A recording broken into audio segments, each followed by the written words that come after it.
everyone, my name is Hilda and welcome back to my channel.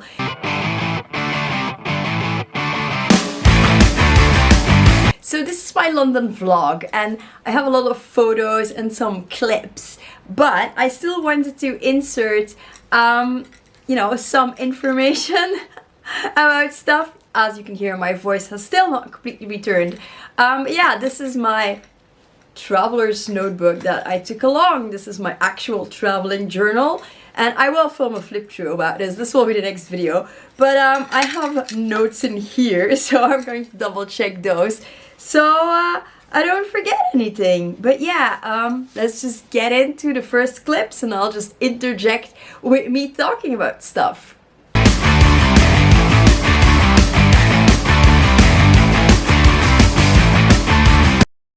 So we stayed at the Heaton Concept Hotel in South Kensington, and the thing is, we stayed there back in 2016 when it was an Ibis. It was an Ibis Styles, the Ibis Styles South Kensington, and it was actually quite nice. Our room was quite spacious for an Ibis, because it's still an Ibis. And we had a problem with a clogged sink, but we just went down to the reception and they fixed it. And the breakfast wasn't great, but it was also not bad. It was just like the regular fare, and so just nothing special really, but adequate. And we actually quite liked the hotel. The staff was pretty rude, but that seems to be a common malaise in London hotels. Not all of them by all means, but most of them are a bit and so we figured we'll just book this again because we liked the location, we quite liked our room, and we were like, this time we're just gonna get breakfast ourselves because there's an M&S nearby, and there's places like Paul, Pret a Manger, there's a Costco if I'm not mistaken, and a couple of other things. There's a pub, so we were like, we can just get our own food, it's fine. And and there's also a big Boots, and it's actually really, really nice location-wise. And it's like not even 5 minutes from a tube stop, so that's also great.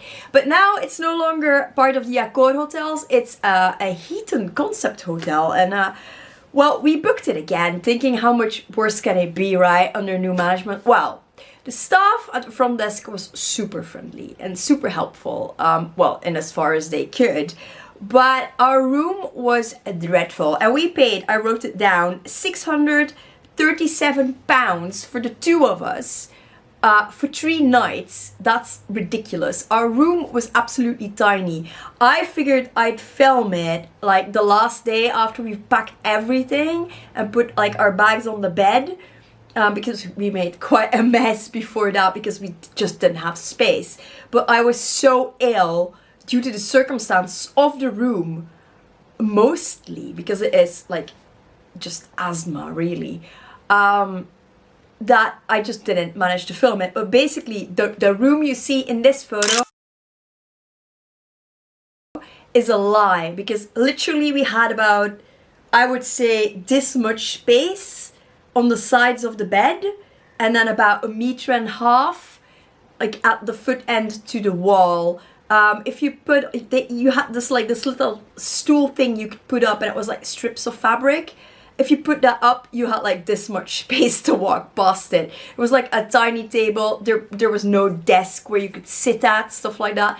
There was none of that. It was minuscule. It was so small. I mean, the usual standard Ibis rooms we stay at are bigger than this was.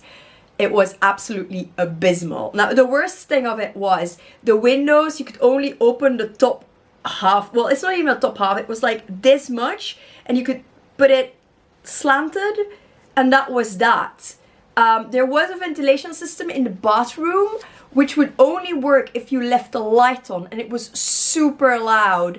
So there was that. And it's horrible. So basically they were doing construction works inside of the hotel, so there was quite a lot of dust on our floor circulator, and they were doing construction works on the street outside, whereas there was already super bad air quality because big cities, lots of smog, lots of fine dust in the middle of summer. So there was that. So there was very, very poor ventilation as well. On top of that, they would only clean the room very, not even decently, every other day. That's right, every other day.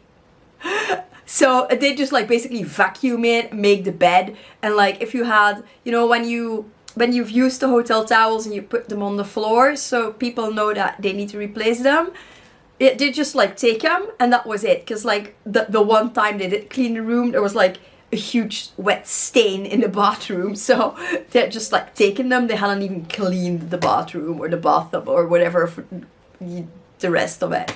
So that was just, I mean like, consider this like a mega warning against Heaton hotels, because I'm pretty sure all of them are like this. I mean, maybe not, but definitely this one, just don't book it. It's a scam. It's literally a scam. And on top of that, I mean, like on Friday, I woke up and I was literally suffocating. I was like, we have to go now. We just basically threw everything in a bag, washed ourselves and left. So I was like, this is the worst.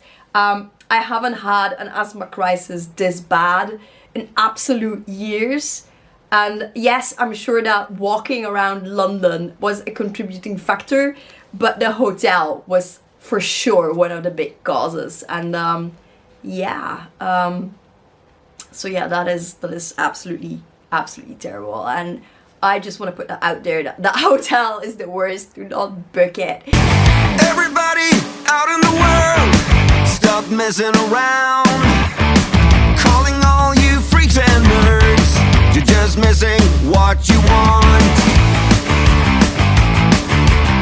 My brother's going down the drain, my sister's living the dream, but everybody's singing along. It's okay, we'll all soon be gone.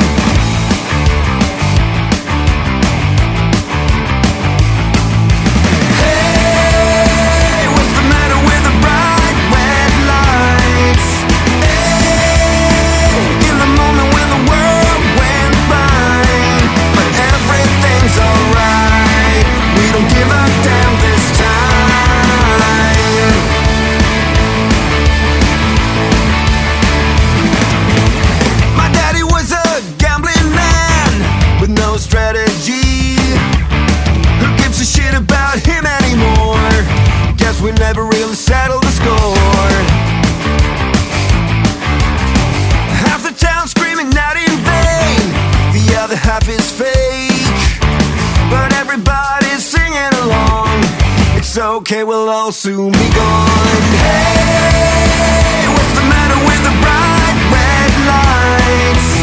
Hey, in the moment when the world went blind, but everything's alright. We don't give a damn this time.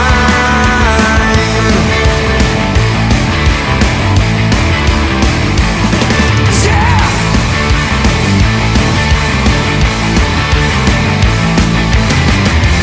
Everyone's a hypocrite. In this game we cannot win.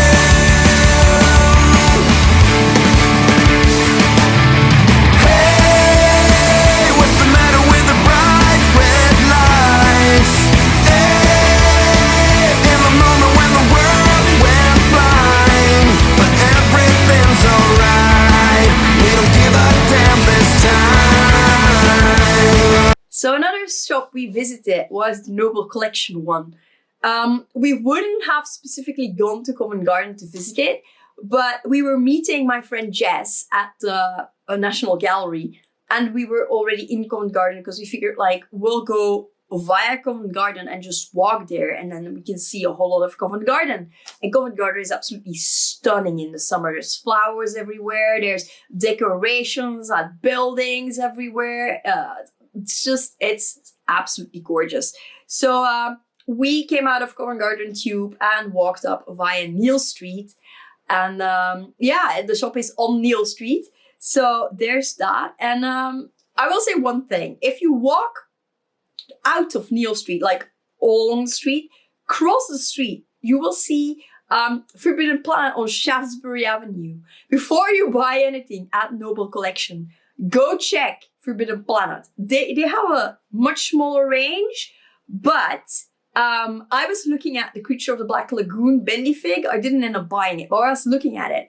And it was, I think, about £4 more expensive at the Noble Collection. And they're the creators of the damn thing than it was at Forbidden Planet. So just saying, check FP before you buy at the Noble Collection.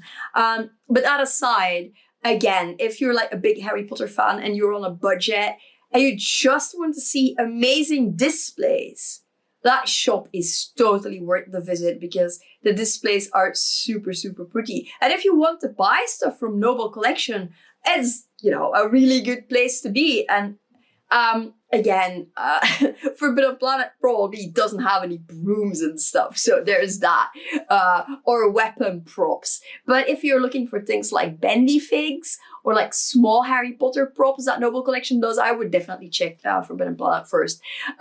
Okay, how many more times am I going to say this? You know it by now. But yeah, Noble Collection store, I'm really glad that I went in and had a look because I thought the displays were absolutely stunning. It's very beautiful. It was also fun to see like discontinued merch because they had it on display. So that was nice. They also had some display cases full of like signed items. Like for instance, Helena Bonham Carter had signed her Death Eater mask, if I'm not mistaken. There was a Sting signed by Martin Freeman, who plays Bilbo in Hobbit. So stuff like that. It was just really, really fun to see. And yeah, I would really recommend it if you're a Harry Potter fan to just go and have a look. I would also recommend going to Forbidden Planet because it's just a really cool store and they have a really good discount section, which also helps. They've got a lot of really cheap Adventure Time comics there, so.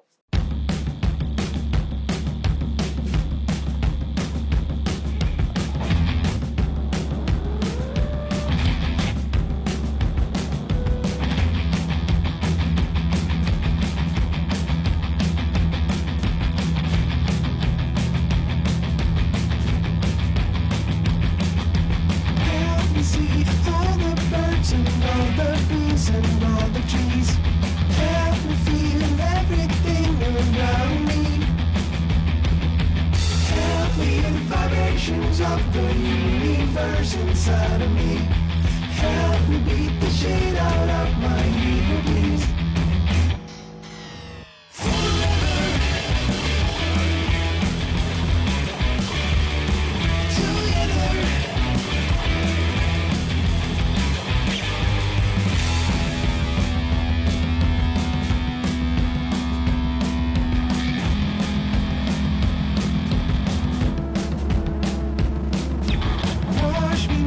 Now, me talking about the Corgi Trail is a little bit silly because by the time this video goes up, they might have taken away all the Corgis because it says it's running till the end of July, but it's not really clear till what day, if it's running till July 31st or like, you know, somewhere around now. But if it's still up when this goes up and you are in London, I can absolutely recommend the Corgi Trail. It's very fun, but it also not just finding all the corgis, but it also takes you through London, bits of London that are just like very pretty, like parks you would probably not go to if you're just a tourist, unless you're like literally staying in the area. And the areas are quite posh because like we went into one hotel that had a corgi and that literally had a doorman, you know, in a top hat and a very fancy costume, and he really looked down his nose on us. He was like, and we're like,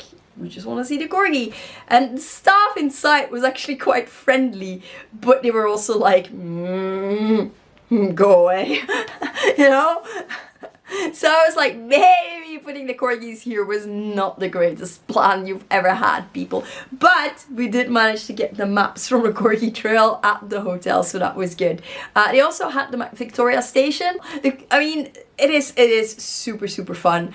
But if you can't do the Corgi Trail, they do trails like these quite regularly. Because I remember there's been an Easter egg one all around Covent Garden and Soho. And they do that fairly annually. There's been Paddington Bear ones. There's all sorts of, there's at least one scavenger hunt each summer, it seems, or each spring. So this is my tip. If you go to London, Scour things like Time Out London, Visit London, Secret London. Look at sites like this to make sure, follow them on Instagram. Like the second you book your trip, start following them on Instagram, because they will list all these super fun things you will not find out otherwise. And it's just so good to do. And you see a lot of London that you won't see if you're in the underground going places all the time. And that's my next pro tip. You don't need to take the underground for every stop. Like we went to Covent Garden and walked to Oxford Street, we walked to Soho, we walked all the way to Victoria Station. It is totally doable. If you're not a big walker, okay, the tube is great, but if you like walking, or you can walk serious distances, I would really recommend doing so, because you see so many beautiful sights. I mean, like all the gorgeous pubs, all the flower displays, the streets with like all of the hanging displays. I would have missed so much if I had taken the tube everywhere. So that is my big advice. Walk as much as you can, because there's a lot of worthwhile sights in London.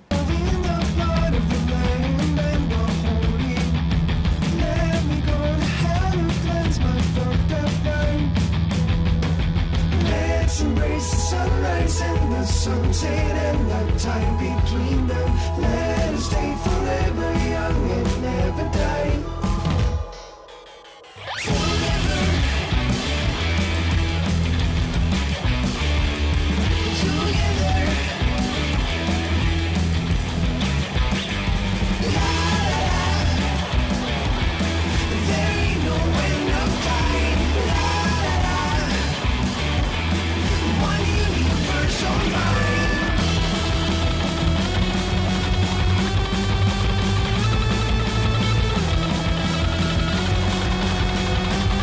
House of Mina Lima, it's really cool. It is amazing. Do bear in mind, it closes quite soon in the day.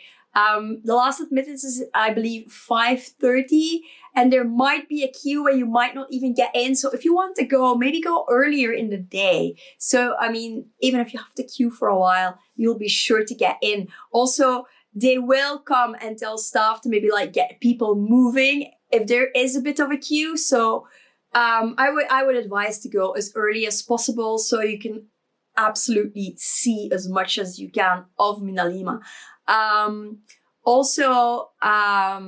Yeah, the prints are quite expensive, and they don't have all of the regular ones in stock at the store. So just be prepared of that one. But yeah, we didn't have to queue. We were like super lucky. But I think we spent about 20 minutes in there, and I was talking to a staff member when another staff member came up and said, like, people need to get moving because there was a bit of a queue. So that's definitely something to be aware of. The light is also quite dim, but contrary to the photographic exhibition, you can take proper pictures in there. So that's really nice. It's absolutely stunning. I'm glad I don't have to dust it now. But yeah, it's amazing. It's so beautifully set up. I will say, if you have poor eyesight like me or a visual perception disorder, be very careful on the stairs, because they're white and they're fully printed like the Daily Prophet in black print. And so my brain basically scrambled them, and I ended up falling a couple of them, and it's gone now, but basically this part of my arm was completely bruised. So yeah, I was just saying, like, ask for assistance to get down those stairs if you have any serious visual problems, and you might otherwise, end up falling down them. Don't make my mistakes. But yeah, that's just on me. I should have asked for help immediately, really. Somebody would have helped. The staff is super friendly. Yeah, I mean, if you're a Harry Potter fan, or just like graphic design in general, you don't even have to be a Harry Potter fan to appreciate the House of Mina Lima. I would absolutely recommend going there and visiting it, because it's very much worth it. And I mean, it's like a free little gallery / museum. So that's also always excellent. And yeah, absolutely recommend it. I would definitely go back next trip if I have time for it, for sure.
photographic exhibition in Covent Garden. Is it worth it? I would say no. It's 20 quid per adult. If you are disabled, you will need to show them proof, but if you have like a EU disability card, they will accept it, no problem. You can get a free carer ticket. I will put that out there. So we paid 20 quid for the both of us. That said, frankly, it was still too much. At this point, you can visit the shop and the butterbeer bar without having a ticket. You just need to use, well, the exit for the ticket holders as the entrance. And I would say, like, if you want to do some Harry Potter shopping and you haven't found what you're looking at platform 9 3/4, it's worth having a look, because they have, well, when I was there, they had a lot of the candy. They had some like Spirit jerseys, some hoodies, a bunch of t-shirts, the Quidditch range mostly, a Hogwarts range, and then they had a lot of the cosmetics as well, much more than platform had. So there's that. And if you want to go to the butterbeer bar, you know, you can. You don't have to buy a ticket anymore. I wouldn't really recommend going unless you have like a really good camera that can shoot in low light, because the lighting is atrocious. Not just in the butterbeer bar, but throughout the entire thing. You've seen my photos of me at the trolley. That's the best we could do. We probably should have shot them in RAW, but I'm not entirely sure that if even in RAW we would have been able to make anything of that anymore. But yeah, just quickly on the butterbeer bar. I've mentioned this in my haul as well, but there's two really big issues, and this goes for the actual studio tour as well. Staff knows nothing of the staff in the food courts. They know nothing. If you have allergies, they won't be able to answer your questions. Allergens are not properly listed, because I had the butterbeer and we checked all the allergens. It should have been fine. It was not. I had a terrible allergic reaction. I have medication on me, so I was fine, quote unquote. Yeah, it was a nightmare, and it was just really, really, really bad. And I did contact Warner Brothers about it. They never responded to my filling out the contact form, even though on Twitter they were saying you should fill out the contact form. Never got a response, not ever. Furthermore, they were literally trolling me. They were like, oh yeah, you should fill in the form. And I said, well, look, I'm not interested in that. Sorry, not sorry. You need to, you need to do better, because you're recklessly endangering people. And they were like, oh, thank you for contacting us. Can you explain the problem? I've just done that. So literally trolling. It was extremely poor reaction from a big company that should know better and that should be doing better, because what they're doing is literally putting people's lives at stake. What are they going to do? I mean, like, not change anything till somebody has like a major allergic reaction and they have to call an ambulance, or somebody actually dies? Because that's what's literally going to happen, and apparently needs to happen for them to be responsible and actually properly list ingredients, or like properly train personnel to inform about ingredients. So if you have any allergy issues, my advice would be, unless it's something you can eat, but bring your own lunch and just, get another drink, because they have quite a different amount. They have like juices and waters and whatnot. So yeah, just don't take risks with stuff like butterbeer and cupcakes and whatever is prepared there, because the allergy listings are a lie. So yeah, now about the exhibit itself. I recognize that a lot of these photos were probably still taken on analog cameras or digital cameras at the beginning of the digital era. So the pixels, so to speak, the pixel count was not great as is. So enlarging them is going to give problems. Now that said, you can digitally remaster images. So the fact that they had these huge prints up that were really badly pixelated was kind of, you could have done better. Also, like, the lighting is so atrocious. You could not take any decent photos, not even if you have a pretty good camera. Now my DSLR is not the latest model, far from, and I know like the R models are better. A lot of phones have really good cameras, but unless you have one of those, you just can't take any proper pictures in there. And then they do these green screen photos, which is fun, but half the time it doesn't work, because we'd done a couple, like the Fantastic Beasts ones, and half of Beth's head was completely missing because for some reason it went, oh no, too much brown hair, and it couldn't deal. And then we actually paid to get the passports made, and he should have been in my haul, but I forgot about them. And yeah, it just looks like this. And it's really fun. But if you were expecting like moving images like you see in the movies, forget about it. Folds open like this. This is just standard paper. It's not even like really nice, good paper. It's just standard, you know, slightly thicker paper. This is Beth's. And then here's mine. And you can fill them out if you are so inclined and such. I haven't. But yeah, and at the moment you can get like a digital photo, the Broomflight one, for free.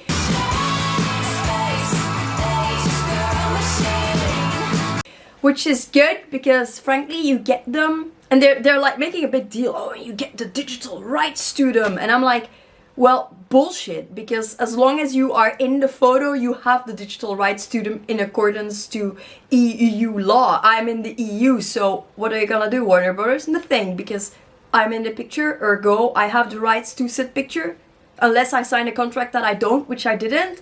But that aside, they're like making such a big deal out of it, and then you get like this code and you can download them from a website and yada yada yada, and it works fine. But they're like 1600 times 800 pixels. That's like, you can't even, if you want to print them for yourself, which you could because you have the rights to that, you probably couldn't even properly get them printed because they're such bad quality. And I feel like it's called the photographic exhibition, but it's just all crap, you know? I mean, if you're like a mega Harry Potter fan, or you just want to do like a Harry Potter thing, but you don't have time or the money to go to the studios and, you know, take half a day, an entire day to do that, sure, it's alright, but otherwise, I would not recommend. I mean, maybe I would say just like maybe go to the Butterbeer bar and visit the shops instead. Go to House of Mina Lima, that's really nice and free. Even go to the Noble Collection store, that's literally 5 minutes, not even, from the photographic exhibition. And again, I mean, it's London. There are so many free Harry Potter things to do. Don't waste your money on this one. That's just my honest opinion about it.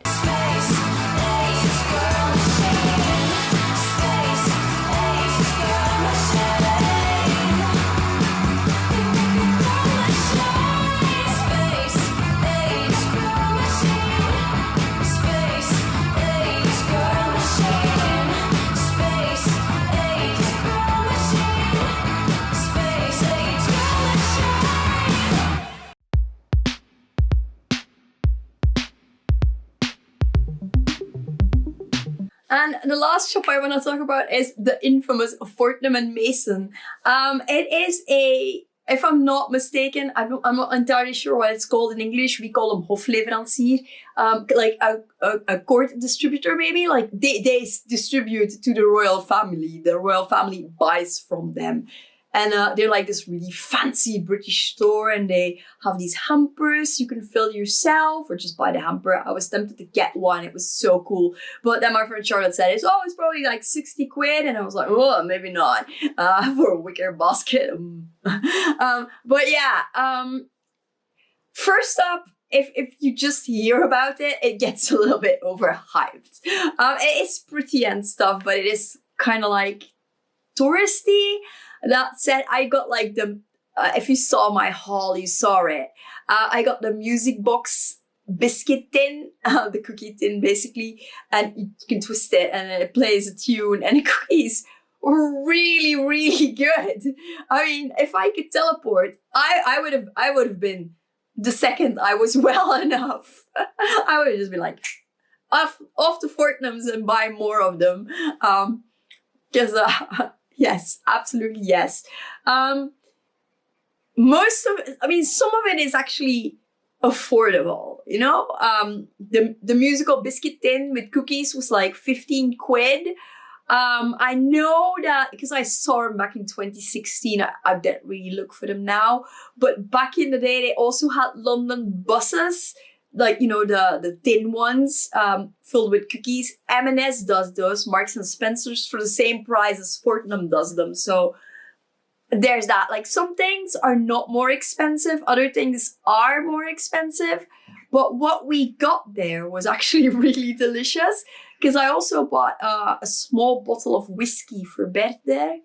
And I think it was like a regular whiskey price, considering the size and stuff. I'm just like trying to do the math in my head, and I'm pretty sure it was not overly more expensive. And that's actually a really nice one. I tried it a couple of times, and yeah, so some things are just like, yikes. And we also saw a gin there that my friend Charlotte had bought at another store in Soho, and she paid like 6 quid less in the booze shop in Soho than she would have paid. I think it's called Jerry's. I will ask Charlotte to come into the comments and correct me if wrong. She'll know better, I hope. But yeah, in any case, that was less expensive. Of course, they don't have house brand stuff, so if you want something specific to Fortnum and Mason.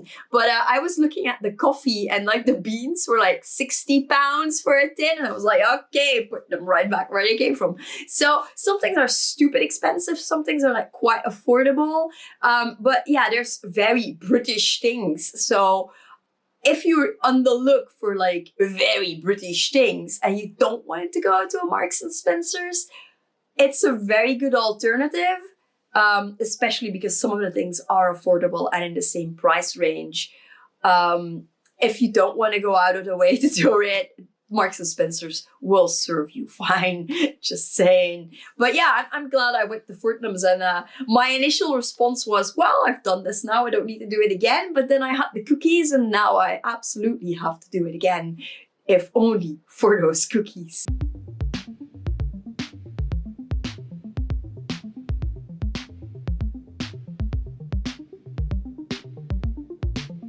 So this was my London vlog. I hope you enjoyed this format of me like throwing in little interludes. I know it's not a standard vlog format. I can't remember anybody else doing it. So let me know in the comments down below. Is this a format you like? Have you been to London? What did you like best about it? Or just, do you want to go? And did you find this helpful? Or just leave a comment, full stop. If you do leave a comment, please be kind. Subscribe if you want to stick around for more shenanigans in motion. Hit that notification bell so YouTube hopefully actually tells you when I've uploaded a new video. Song of the day is Werewolves of London. Sorry, I could not resist. But yeah, Werewolves of London by Warren Zevon. Because, I mean, one of the best London songs there is, in my opinion, and I've already used that London Calling by The Clash in my haul, so there's that. Yeah, there will be cute cat as soon as I stop talking. It's Kiwi-chan with the infamous musical biscuit box, or whatever it's called. The musical cookie tin. There, that's it. But yeah, that was it for today. I hope I'll see you in the next one. Bye!